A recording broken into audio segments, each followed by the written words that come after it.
আসসালামু আলাইকুম রহমতুল্লাহ বারাকাতু।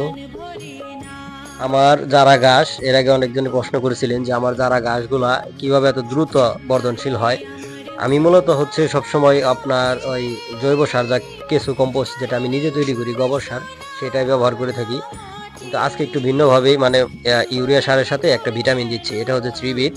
এই ভিটামিনটা দিলে মানে একটু দ্রুততম ঘাস হয়। আর যেহেতু শীতের পরেই আমার এই ঘাসের খুব প্রয়োজন হইতেছে, আর আমি ঘাসে বিশ্বাসী। ঘাস ছাড়া খামার করা বৃথা, এটা আমি নিজেও জানি বা মনে করি, আর লস হবেই। বর্তমানে দানাদার খাদ্যের এত দাম, আর দানাদার খাদ্য না দেওয়াই ভালো। দানাদার খাদ্য আসলে গরুর জন্য না, এটা হচ্ছে আসলে আমরা বুঝি না। এই কারণেই আমি ঘাসের উপর নির্ভরশীল হওয়ার কারণেই আমি এই ঘাসের উপর ঘাসের প্রতি প্রচুর যত্নশীল। আর আমার ঘাস তো আপনারা দেখছেনই, বা আমি 1 সপ্তাহ থেকে 2 দিন আগের কাটা ঘাসগুলো আপনাদের দেখাইছি। আমি সবসময় জারা ঘাসই বেশি ইউজ করি। অন্য অন্য ঘাসও আছে, কিন্তু জারা ঘাসটায় ফলন ভালো, এই কারণেই। আর আমি থ্রি বিট দিয়ে হালকা একটু পানি দিয়ে এইটা ভালো করে মিশিয়ে নিয়েছি। আর এখন আমি যাচ্ছি সেই আমার ঘাসের জমিনে, যে ঘাসে আমি দিব। ওই ঘাসটা হচ্ছে আমার 2 শতক জমিন, আর এই 2 শতক জমিনে আমি 3টা গরুর জন্য আমি আনুমানিক 5 দিন ঘাস কাটছি।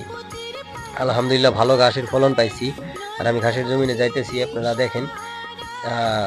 ঘাসের জমিনের কাছাকাছি প্রায় আসছি। ঘাসের জমিনটা হচ্ছে আমাদের বাসা থেকে একটু দূরে, যেতে একটু সময় লাগে। আর এই রাস্তাটা হচ্ছে, এটা আমরা নিজেরাই তৈরি করছিলাম।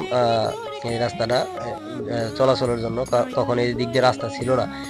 এই কারণে আমরা যাতায়াতের সমস্যার কারণে, যাদের জমিন আছিল আশেপাশে, সবার সাথে একসাথে বসে, গ্রাম অঞ্চল থেকে বসে তারা সবাই সম্মতি দেওয়ার পরেই আমরা এই রাস্তাটা সবাই মিলে সম্মিলিতভাবে তৈরি করে নিছি।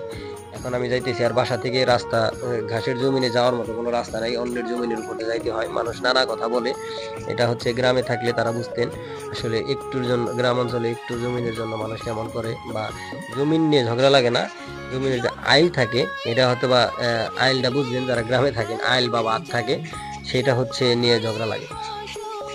আর এইসব স্ট্রাগল মেনে নিয়েই তারপরেই হচ্ছে কোনো না কোনো কাজ করতে হয়, যে কোনো ভালো কাজ করতে হয়। আর ওই যে যেটা